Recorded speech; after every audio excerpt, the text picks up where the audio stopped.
मेरे साथ मेरे ज्येष्ठ एक संगीतकार रह चुके हैं और रिटायर्ड फॉरेस्ट ऑफिसर है। इस मेरे योग यात्रा में 12 साल से मेरे साथ रहे हैं और 2015 से हर साल एक 2-3 प्रोग्राम हम साथ करते हैं। आज भी इस साल की शुरुआत करने के लिए मैंने उनको आमंत्रित किया है। मैं आमंत्रित करूंगा आदरणीय श्री नितिन जी मारदोड़कर को मंच पर आए।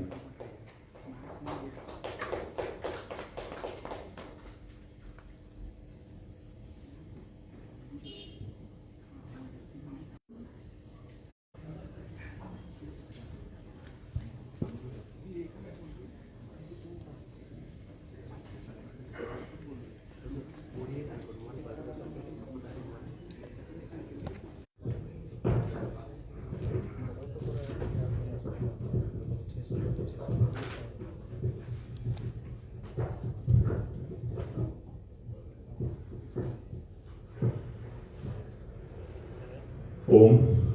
सभी पुण्यात्माओं को फिर एक बार नमन करता हूं। आज हम इस अंतर्राष्ट्रीय योग दिवस के उपलक्ष्य में यहाँ पे मौजूद हैं। शुरुआत भी करेंगे। आदरणीय, मुझे कितना वक्त दे रहे हो आप लोग? जी।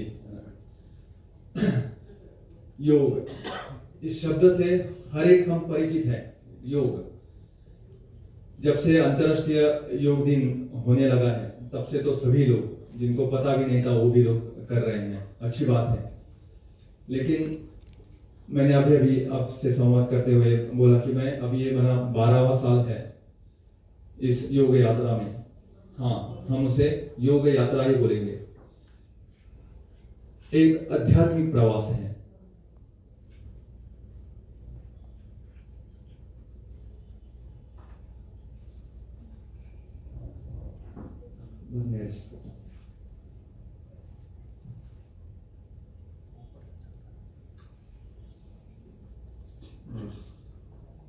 बाद में एडजस्ट। योगाभ्यास, यह एक आध्यात्मिक प्रवास है। जी हाँ, अध्यात्म का पहला स्टेप कह सकते हैं। योग से अध्यात्म की यात्रा और अच्छी तरह से हो सकती है। हर साल यह योग दिन आता है। हर साल हम अलग अलग जगह पे जाते हैं, योग दिन मनाते हैं। मराठी में एक कहावत है, नेमेचे तो मग पावसाळ, यानी कि वो दिन आता है, हम योगाभ्यास करते हैं और फिर दूसरे दिन से भूल जाते हैं। क्यों होता है ऐसा? मैं तो कहूंगा आज का दिन इसी पर चिंतन करने के लिए है कि ऐसा क्यों होता है। बहुत से लोग मुझे मिलते हैं ना, सेशन के लिए जाते हैं, तो मैं करता था, ये था बहुत बार आता है, मैं कर चुका हूं, मैं कर रहा हूं, बहुत कम मिलते हैं।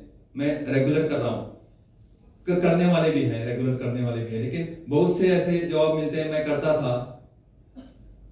आप किसी भी संस्था से जुड़े हो, किसी भी संस्था से अभ्यास कर रहे हो, लेकिन मन से करेंगे तो कंटिन्यूटी रहेगी।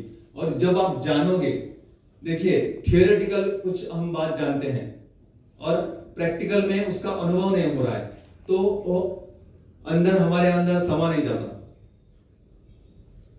फिर एक बार, मैं हिंदी में मैं इतना परिचित नहीं हूं, परिचित शब्द अनुकूल नहीं है, मैं बोलूंगा फ्लुएंट नहीं हूं हिंदी में, फिर भी कोशिश कर रहा हूं, हमें आनी चाहिए। तो मराठी में और एक ये है, समझने और उमझने।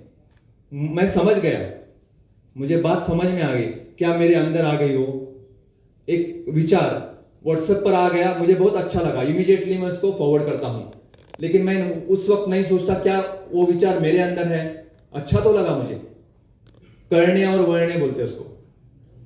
तो वो जो जिस दिन हमें योग के बारे में समझ में आया ना, कोई भी आदमी, कोई भी इंसान ये योग कभी नहीं छोड़ेगा। वो योग समझना बहुत जरूरी है।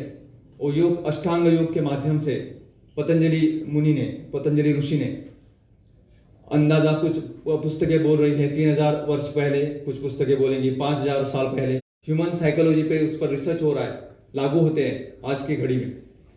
तो उसी से शुरुआत करते हुए आज की प्रैक्टिस भी करेंगे और प्रैक्टिस करते वक्त संकल्प ये भी करेंगे कि हम एक कंटिन्यूस करेंगे, ना कि एक दिन।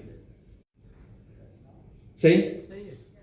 मन, शरीर और आत्मा का जुड़ना यानी योगाभ्यास, सबको परिचित है यह वाक्य, हर एक आदमी जानता है। लेकिन तीसरी जो चीज है, क्या उस चीज से हम कभी जुड़े हैं? क्या मेरे अंदर वो सोल है? मैं जानता हूं मेरे अंदर वो सोल है, क्या मुझे कभी लगा है उस सोल का कुछ अलग ही रोल चल रहा है मेरे अंदर? जिस दिन हमने वो जाना, उस दिन हम ये योग कभी नहीं छोड़ेंगे। अभी आप तो सब प्रसारण मंत्रालय से यानी अंतर्गत जुड़े हुए हो, आपके माध्यम से हर एक चीज लोगों तक पहुंचती है। सही? तो आप एक वाक्य, इस आत्मा शब्द को आप कहां पे बार बार पढ़ते हो? पढ़ते हो बोला है मैंने, सुनते तो हो, पढ़ते कहां हो? बार बार। ये आत्मा शब्द बार बार हमें सुनने को मिलता है और पढ़ने को मिलता है। न्यूज़पेपर में किसी की डिवाइस हो गई, कोई चल बसे, तो वो शब्द आता है वहां पे। तो उससे पहले और एक शब्द लगता है, उससे पहले वो शब्द क्या है? कौन बताएगा मुझे? परमात्मा। हाँ, उस आत्मा को सद्गति मिले, शांति मिले, उस आत्मा से पहले एक शब्द लगाते हैं। हाँ, और अपेक्षा करता हूं आपसे ज्यादा।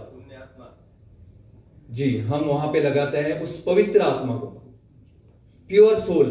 हाँ, प्योर सोल हम बोलते हैं, लिखते हैं पवित्र आत्मा। ये पवित्र शब्द वहां पे बहुत इंपॉर्टेंट है। उस पवित्र आत्मा को सद्गति मिले,